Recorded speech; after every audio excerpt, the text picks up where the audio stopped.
Bonjour à toutes et à tous. Je fais cette vidéo pour vous présenter le concept de création artisanale que j'ai baptisé les fils elfiques. Ce concept m'a été inspiré par un rêve que j'ai fait il y a quelques mois. C'est un rêve où je me suis vu en amérindien, avec de longues nattes, et entouré d'un groupe de femmes. Nous étions occupés à tresser des lanières de cuir pour en faire des vêtements. Mais il n'y avait pas que du cuir. Il y avait aussi des rondelles de perles, de turquoise, de pierre, ce qu'on appelle beads en anglais. Ce concept m'est venu donc à la suite de ce rêve qui m'a beaucoup travaillé. Et j'ai eu envie de concrétiser ça dans la matière. Alors, j'ai cherché sur internet qu'est-ce qu'on pouvait faire avec des lanières de cuir, comment les travailler. Le résultat de mes recherches n'était pas très encourageant. Je dois dire que je n'ai pas trouvé grand-chose. Ce qui se rapprochait le plus de ce que j'avais vu, c'était des ouvrages au macramé ou alors au crochet. Bon, le macramé, je ne maîtrise pas, je ne connais pas. Le crochet non plus. Comme j'avais envie d'une réalisation la plus immédiate possible, je me suis dit qu'il fallait que je parte de mes acquis. Or, les fils, je connais depuis longtemps. Depuis, j'avais 3 ans. J'ai demandé à ma mère de me tricoter une culotte rose. Pourquoi? Parce que je ne voyais pas pourquoi le rose était réservé aux filles et que les garçons n'y avaient pas droit. C'était pas spécialement que j'aimais cette couleur. Mais bon, donc, quand elle a réalisé cette culotte, je l'ai observée en train de tricoter. Et puis, quelques années plus tard, j'ai appris à tricoter avec ma grand-mère. Puis je me suis mis à la couture, j'avais 15 ans, j'ai fait ma première chemise. Ensuite j'ai voulu monter ma maison de couture que j'ai baptisée Fil et Ficelle. Ça a duré quelque temps jusqu'à ce que je comprenne que il fallait quand même investir un minimum d'argent que je n'avais pas. Mais bon, peu importe, j'ai quand même développé ce talent-là, j'ai fait des créations. Et alors en matière de fil, voilà, je vais vous présenter un pull que j'ai réalisé, et ça fait maintenant pas mal d'années. Donc un pull jacquard. Voilà. J'ai eu l'idée d'utiliser ces compétences que j'avais développées et d'y mêler les pierres avec lesquelles je suis en contact depuis quelques années, que j'ai beaucoup acquis, et donc j'ai appris à les connaître, à connaître leurs vertus, à les ressentir, parce que d'abord c'est un ressenti physique, et c'était pour moi une démarche globale qui me permettait de résumer des acquis que j'avais développés plus tôt dans ma vie et les acquis nouveaux concernant les pierres. Voilà la base de ce concept de création artisanale. Alors ensuite, j'ai cherché sur internet qu'est-ce que je pouvais trouver comme laine. Alors d'abord, ça c'était le style de laine qu'on trouvait il y a quelques années, de la laine acrylique. Ça, non. Tant qu'à faire, autant être le plus en accord avec la nature, avec Gaïa, notre terre-mère. Et donc j'ai cherché, j'ai trouvé des laines. La première que j'ai trouvée sur internet, sur laquelle j'ai flashé, moi je fonctionne beaucoup au niveau des couleurs. Donc la première que j'ai trouvée, c'est cette laine-là, alpaga et soie. La couleur s'appelle Belgian Chocolate et j'ai trouvé cette couleur absolument fabuleuse avec ces reflets qu'on voit pas parce que là le ciel est un peu gris, mais bon, elle brille un peu, c'est un mélange d'alpaga et de soie. Puis j'ai approfondi mes recherches, j'ai trouvé d'autres couleurs qui m'ont plu dans la même marque, Malabrigo, une marque qui est produite en Uruguay. Voilà, alors cette laine-là, je vous déplie les chevaux, cette laine-là, la couleur s'appelle Matisse Blue et c'est un bleu absolument fabuleux qui se rapproche du bleu Matisse, du bleu de Klein, enfin bref, voilà. continuer. Alors, on va faire dans l'ordre. Donc, je vous ai montré alpaga et soie. Encore une autre qualité d'alpaga et soie. Bon, couleur un peu terne, mais en mélange, ça peut être intéressant. Ensuite, ça c'est une des dernières que j'ai acquises. J'en rêvais depuis des années. De la laine de yak. Bon, celle-là est colorée. La laine de yak naturelle, elle est plutôt dans les marrons. Voilà.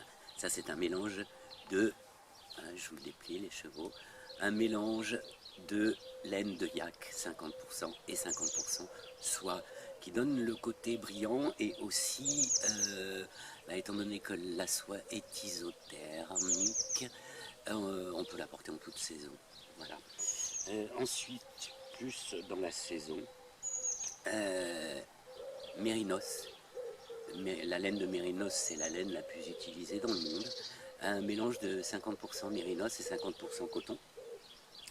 Puis, encore plus dans la saison pour l'été, un fil de lin, voilà, qui se travaillera au crochet. Mais bon, j'en suis pas encore là. Et alors, les outils. Autrefois, je travaillais avec les outils dont on disposait à l'époque, c'est-à-dire des matériaux pas vraiment naturels, plastique et aluminium. L'aluminium, c'est lourd. Croyez-moi, quand on travaille un pull, ça travaille beaucoup au niveau des épaules. Surtout quand on fait des points comme le point de blé ou le point de riz, une maille à l'envers, une maille à l'endroit, enfin bref, il faut changer tout le temps. Ça fatigue beaucoup au niveau musculaire. Et donc, j'ai cherché, je rêvais de matériaux naturels et de bois. Et j'ai trouvé. Les Chinois font des choses merveilleuses je vous montre, voilà, quelques aiguilles en bambou. En bambou. Ça ne pèse rien. Et je trouve qu'au niveau vibratoire, c'est quand même un peu mieux que le plastique ou l'aluminium. Voilà, donc j'ai acquis des aiguilles comme ça, des aiguilles circulaires. Ça, c'est pour faire les pulls en circulaire. Ensuite, des doubles pointes. Voilà. Et pour terminer, des aiguilles. Alors, je vous montre ça. Des aiguilles accrochées. Je vous montre en gros, comme ça on le voit bien. Hein, voilà. Il y a une laine que je ne vous ai pas encore montrée parce que pour l'instant je vous ai montré des laines fines. Voilà, ça c'est une laine assez grosse. Hein, voilà. On appelle ça print parce que en fait c'est une couleur qui est imprimée et qui se répète. Voilà, et qui fait de très jolis pulls. J'ai commencé à en faire un. Évidemment, à chaque couleur correspondra, et donc celle-là, elle se tricote avec une grosse aiguille, c'est du 8. Voilà. À chaque couleur correspondra une pierre. Alors, on peut les mettre sur tous les chakras. Hein. On peut faire... parce que jusqu'à présent, moi, les pierres, je vous montre celles que je porte, voilà, je les faisais en bijoux, pour être portées en bijoux. Alors celle-là, c'est du fil d'argent tortillé, enfin bref, voilà, et collé avec une colle extra forte pour bijoux. Bon, mais c'était, en fait, c'est un accessoire, donc on l'enlève, on le remet, ça n'est pas intégré, voilà. Et dans ce concept, donc, des fils elfiques, il y avait cette idée d'intégrer les pierres dans un vêtement, de façon à faire un tout cohérent global. Voilà. Et donc, je vous montre maintenant ma collection de donuts. Voilà. Hop, je vous la présente. Donc, c'est rangé par couleur, par chakra, en fait. On commence par violet et blanc, parce que le blanc correspond aussi au 7e chakra. Ensuite, les bleus, c'est 6e chakra, 5e chakra, le chakra de la gorge, qui chez moi est assez développé. Le rose, chakra du cœur, plutôt pour les femmes. Le vert, chakra du cœur, plutôt pour les hommes. Mais bon, hein, après, disons que ça travaille plutôt l'aspect masculin ou l'aspect féminin. L'idéal, évidemment, étant d'équilibrer les deux, et d'équilibrer les deux hémisphères du cerveau. Ensuite, on passe au jaune, orange, puis rouge. Marron, eh bien on descend sous le premier chakra étant au niveau du périnée, on descend au niveau de la Terre, au niveau de Gaïa, au niveau de Terre-Mère, marron, et puis ensuite les noirs, voilà, sous le chakra des pieds. Donc difficile de faire quelque chose avec ces couleurs-là, mais l'idéal pour moi, et puis parce que c'est le chakra central, c'est le chakra du cœur, celui qui permet de relier justement les énergies de Terre-Mère et les énergies cosmiques, les énergies qui nous viennent d'en haut du ciel. Donc voilà, utiliser des donuts qui me permettent de travailler cet aspect d'intégration entre les énergies qui viennent d'en bas et les énergies qui viennent d'en haut. Alors maintenant, je voudrais terminer sur pourquoi est-ce que j'ai appelé ça les fils elfiques. Bon, les fils, ok, c'est clair. Elfique, en fait, c'est un hommage à un ami de l'invisible dont j'ai découvert l'existence il y a quelque temps. Bon, je sentais une présence, mais ça, c'est difficile quand on est dans l'invisible d'arriver à déterminer qu'est-ce que c'est qu'une présence. J'ai cherché un petit pendule, machin.